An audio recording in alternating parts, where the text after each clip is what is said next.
Girl name in this number. ಅಂದ್ರೆ ಇವ್ number ಏನಲ್ಲ ಇದ್ರಾಗ ಹೆಣ್ಮಗಳ ಹೆಸರಿ ABCD ಪ್ರಮಾಣ ಅದು ಯಾವ್ದು ಹೆಸರು ಐತಿ ಹುಡುಕಾಡ್ತೀವಿ. ಹೆಣ್ಮಗಳ ಹೆಸರಿ what is girl name in this number. ಅಂದರೆ ಈ ನಂಬರ್ದ ಹೆಣ್ಮಗಳ ನಮ್ಮ ಹೆಸರು ನಾವು ಹುಡುಕಾಡ್ತೀವಿ. ನೀವು ಬುಕ್ದಾಗ ಬಿಡ್ಸಿನ ಹೆಂಗೆ ಬಿಡ್ಸಿ ಡ್ಯಾಶ್ ಎಲ್ಲ ಮಾಡ್ಕೋತವು, ಡ್ಯಾಶ್ ಮಾಡ್ಕೋತವು. ಹಾಂ ಇವು ಐದು ಅಲ್ಲ. ಹಾಂ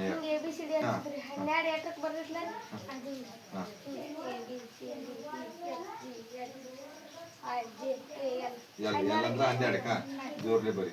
ಹಾಂ ಇದು ಒಂದು ನೋಡ್ರಿ ಇದು ಮತ್ತೊಂದು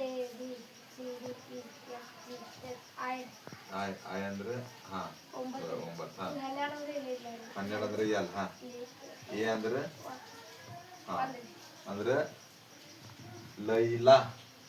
ಓಕೆ ಗುಡ್.